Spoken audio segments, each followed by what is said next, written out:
ডান হাতের বিষয়টি কত শক্তিশালী। আয়েশা রাদিয়াল্লাহু তাআলা আনহা বলেন, কানাত ইয়াদু রাসূলিল্লাহি সাল্লাল্লাহু আলাইহি ওয়াসাল্লাম ইমনা লিতাহরিহি ওয়া তামিহি। রাসূলের ডান হাতটা ছিল পবিত্রতার জন্য, ভালো কাজের জন্য আর খাদ্যের জন্য। ওয়ায়াদুল ইসরা লিখালাইহি ওয়া মা কানা মিন আযা, পেশাব পায়খানার জন্য আর খারাপের জন্য। কেন বললাম ইহুদি খ্রিস্টানদের নীতির সাথে মিশে যাবে আরবিরা? আমি যখনই দুবাই বা সৌদি আরব বা ওমান এইরকম দেশে যাই, দেখি প্রায় মুসলমানই চা খাচ্ছে বাম হাতে, প্রায় মানুষই আপনার চামচ দিয়ে খাচ্ছে বাম হাতে।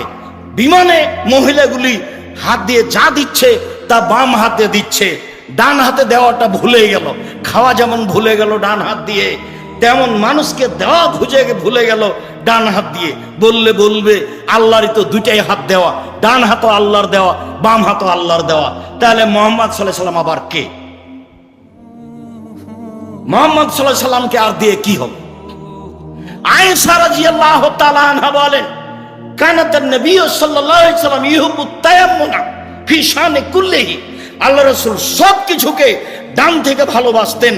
ডান হাতে দিতে হবে, ডান হাতে নিতে হবে, ডান হাতে খেতে হবে, পবিত্রতা ডান হাত দিয়ে শুরু করতে হবে।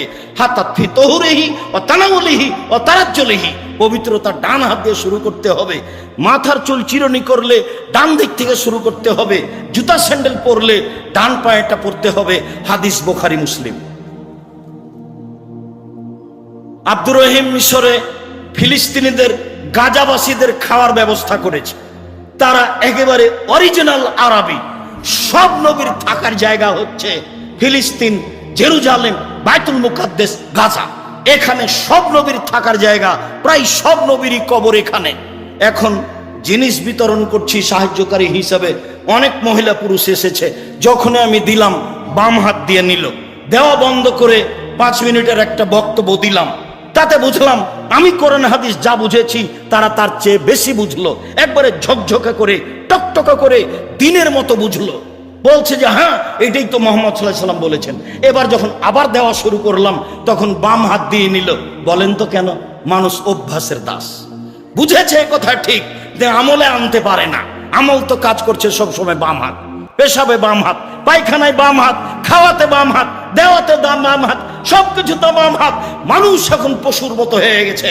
আমার উম্মত ইহুদি খ্রিস্টানদের সাথে মিশে যাবে। ডান হাতের বিঘত যেমন বাম হাতের সমান, বাম পায়ের জুতা যেমন ডান পায়ের সমান। এ কথা বলতে বলতে নামতে বললেন, ইহুদি খ্রিস্টান যদি মায়ের সাথে জেনা করে থাকে, আমার উম্মত কৃষ্টি কালচারে, নিয়ম নীতিতে, চলাফেরাতে, খাওয়া দাওয়াতে, সবকিছুতেই এরাও এমন ভাবে মিশে যাবে, শেষ পর্যন্ত তারা মায়ের সাথে জেনা করবে। সম্মানিত দিনী ভাই বোন,